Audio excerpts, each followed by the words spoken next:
Chapter 33. A Ticket for One. The Ark slowly began to breathe with life. Merek and Leah watched anxiously from the computer. They covered their eyes as the cold mountain air blew. Sim stomped in, shaking the snow off his shoulders as the Ark powered down behind him.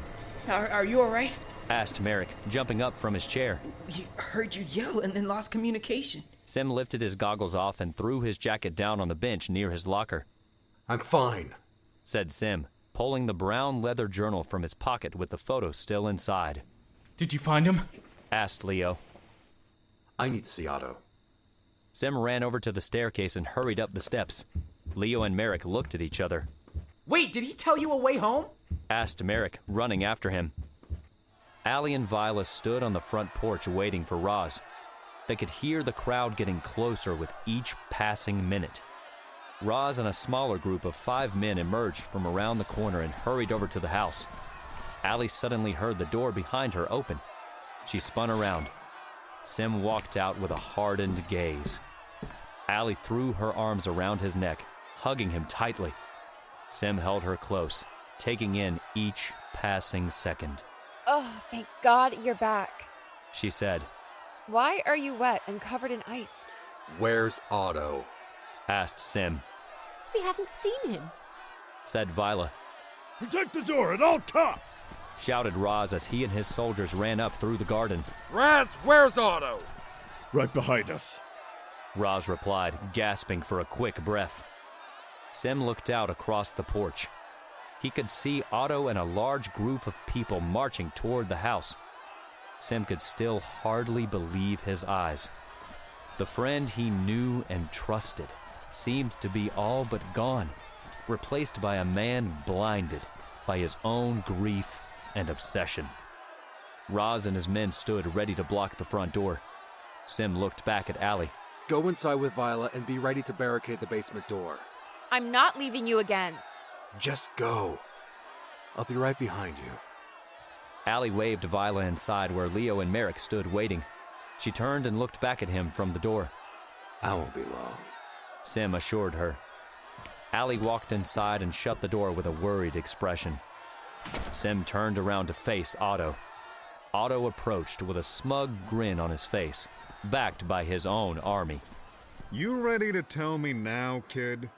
He shouted to him. I already told you. There's no way home. Sim hollered back. You and I both know that's not true, New Money. Where there's a will, there is always a way. You still just don't want to give it up, do you? Erland never found a way back. He started the Guardian Project to help make life better here for everyone. Arya and I made this place our home thanks to him. That's what he meant. So you did talk to him. I was beginning to wonder where you had gone. Left Raz to hold down the fort while you chased after ghosts?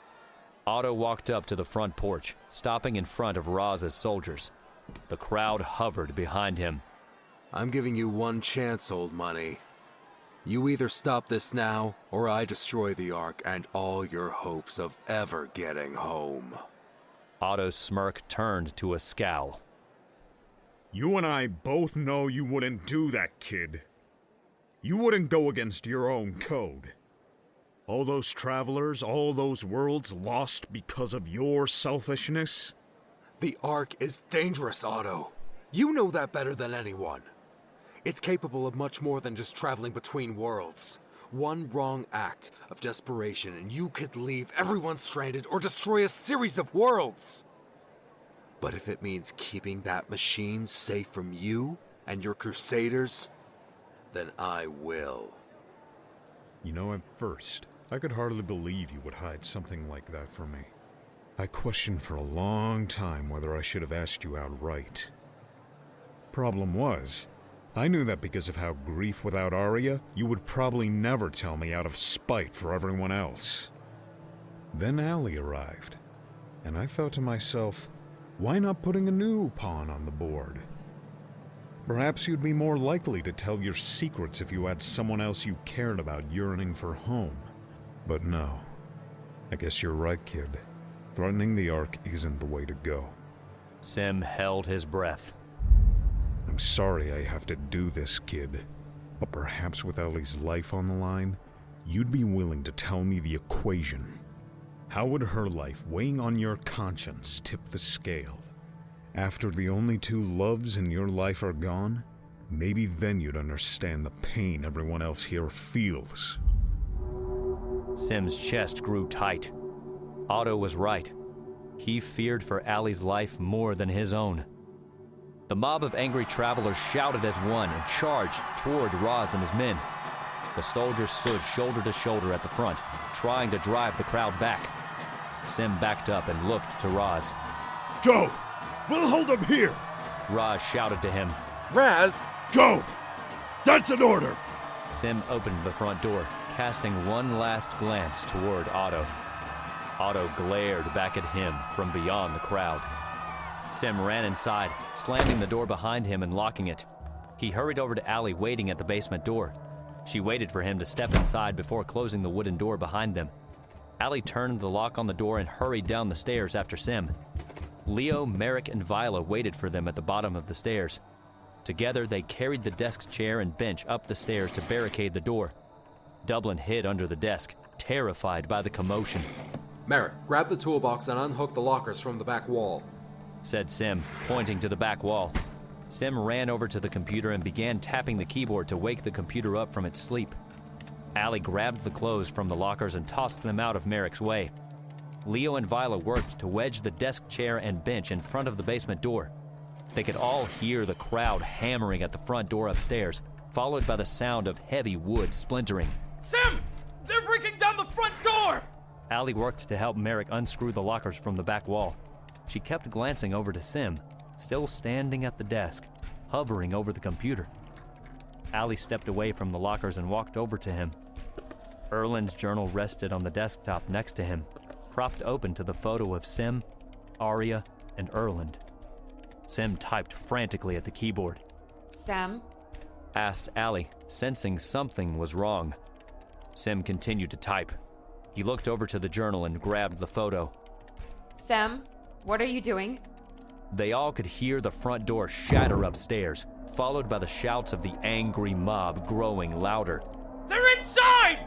Allie saw that Sim had flipped the photo around and was typing in a series of numbers on the back into the computer. He had his head down, but she could see a single drop of sweat fall to the keyboard. Only it wasn't sweat. It was a tear. She grabbed hold of her silver bracelet, her voice tight with fear as she spoke. Sam, what are you doing? tying up loose ends. Sim lowered his head. All this time, I thought Otto wanted the Ark. But now he wants something else. What? I've never cared about anyone since Erland and Arya left. Endless worlds and countless lives. And not a single one meant anything to me. Sim swallowed, trying to collect his words. He gazed at her with a heartbroken look. Now, for the first time in years, I have something I care about that's worth saving again. Sim kissed her. Allie closed her eyes, breathless. She backed up, step by step, feeling his kiss push back against her, lofted by his loving embrace. The low drone of the Ark started filling the basement. She pulled at her bracelet around her wrist until the link snapped and scattered across the floor. Her feet suddenly fell out from under her. She opened her eyes just as Sim's face disappeared into the blinding aura that flooded the room. Sam! Allie cried out. Sam! She said to his vanishing silhouette. Her cries seemed to echo endlessly as she felt herself being engulfed by the Ark's warm glow. Allie closed her eyes again and fell into darkness as her stomach sank. She pictured Sim's face in her mind, the very first time she had ever laid eyes on him. She held onto that spark of life in his gaze as he had carried her gently up the stairs. Clear! A female voice in sudden shock echoed through the darkness. Clear! Repeated the voice in the vast distance. Clear! shouted the voice again, only this time Allie felt a shock flow through her body. The defibrillator jolted her back to life. I got a pulse! Allie took a sudden breath. She opened her eyes and saw a woman wearing a paramedic's uniform with long brown hair pulled into a ponytail, looking down at her. Allie coughed and took another heavy breath. She felt shaken, her head throbbing, her hands trembling, her chest aching. Allison, can you hear me? Asked the paramedic. She looked down anxiously at her. Allie's skin felt numb and pale as she looked up at the late night sky. Allie blinked, trying to speak. Allison, can you hear me? Allie nodded. Her neck ached in protest. Her chest hurt with each much-needed breath. A man holding a flashlight moved in next to the female paramedic. He lifted Allie's eyelids, flashing the light across both her eyes. She watched the light, feeling unable to move or stand. Do you know where you are? Asked the female paramedic, checking Allie's pulse. Allie turned her head. She could see a crowd had gathered around her. She was lying on the cold, wet city street. A bus was parked along the street beyond the crowd. She laid her head back down and took another breath. Deep breaths, Allison, okay? You're gonna be all right. Said the female paramedic. Allie took another deep breath.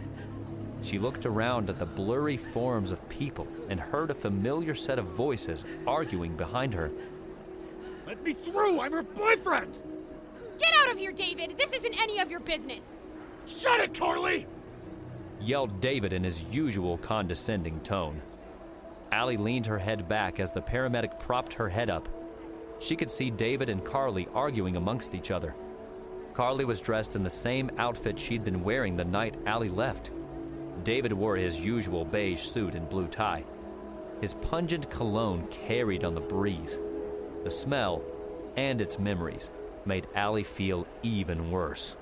Get out of here before I press charges! Shouted David. All right, both of you, step aside and have a seat on the curb. Said a cop walking over to them. Carly pushed David back. Allison! I'm here for you, baby! Shouted David from behind, trying to push past the officer. Allie rolled her eyes. The paramedics pulled a gurney out from the ambulance and knelt next to Allie. They both gently lifted her onto the gurney and fastened her on with the straps. Allie scanned the crowd, seeing nothing but unfamiliar faces. With each desperate glance, she realized Sim was nowhere in sight. The paramedics loaded her into the ambulance. She heard David in the background continuing to argue with the officer, trying to get in the ambulance with her. Carly sat on the curb, watching them close the ambulance doors, her head buried in her hands. Allie laid her head back and stared at the ambulance ceiling. Do you know where you are, Allison? Asked the female paramedic once again. Allie stared at her, with disappointment warring in her expression. She didn't want to respond. She knew exactly where she was. She was home.